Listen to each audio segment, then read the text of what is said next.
BUMN itu kan badan usaha ya, jadi BUMN itu tidak terlepas daripada kondisi usaha yang semakin kompetitif juga gitu ya. Jadi utang itu biasanya terjadi bahkan membengkak ada dua hal. Ya pertama karena investasi. Mungkin investasinya ketinggian ketimbang daripada kebutuhan. Satu. Kedua, biasa juga terjadi investasinya itu terlalu lama untuk bisa diselesaikan sehingga utangnya membengkak tetapi revenue-nya tidak masuk. Itu satu. Yang kedua, nah ini yang paling banyak terjadi adalah karena kerugian ya. Kalau kerugian itu kan harus ditutup dengan utang kecuali ya memang BUMN-nya itu sudah punya cadangan yang banyak. Kalau tidak ya dia harus ngutang.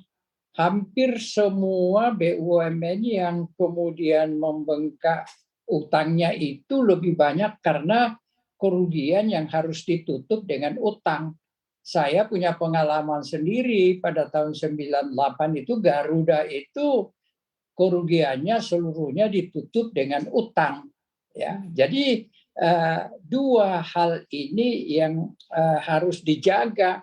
Investasi jangan over investment dan juga kalau sudah mulai investasi harus dikebut supaya cepat berproduksi.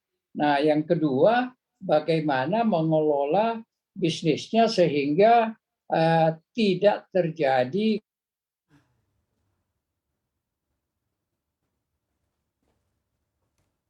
berkelanjutan, cost-nya terlalu tinggi, dan ya tentunya dengan pandemi ini banyak sekali gangguan terhadap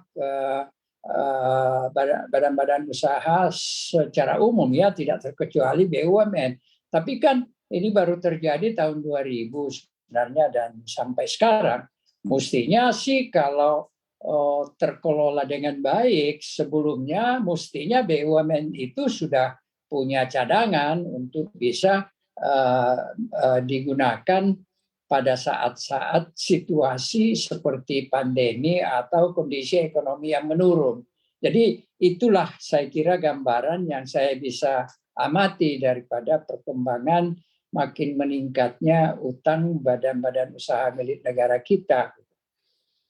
Baik, kalau berkaca pada keputusan yang diambil di tahun 1998 yang tadi Bapak ceritakan terkait dengan Garuda, pada saat itu apa pertimbangannya untuk akhirnya menutup kerugian dengan utang dan apakah kerugiannya memang karena krisis pada saat itu?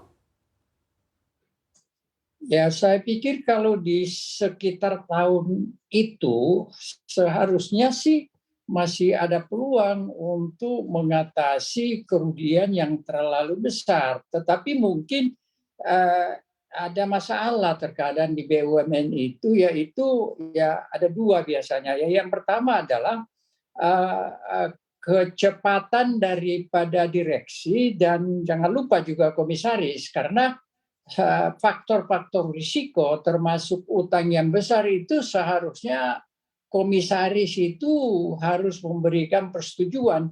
Jadi kalau kita bicara masalah utang, masalah investasi, itu jangan kita hanya menembak direksi. Komisaris juga harus turut bertanggung jawab. Nah, terkadang proses daripada pengambilan keputusan untuk mengambil langkah-langkah corrective actions itu biasanya terlalu lama. Nah, terkadang juga prosesnya itu harus melibatkan yang namanya RUPS, yaitu kementerian. Jadi birokrasi di BUMN terkadang memang harus menghambat proses penanganan atau pengambilan langkah-langkah untuk mengatasi permasalahan yang terkait dengan kerugian yang terkait dengan penanganan investasi yang mengakibatkan utang membengkak gitu. Karena kalau sudah rugi terus ya tidak ada jalan lain, harus ngutang gitu.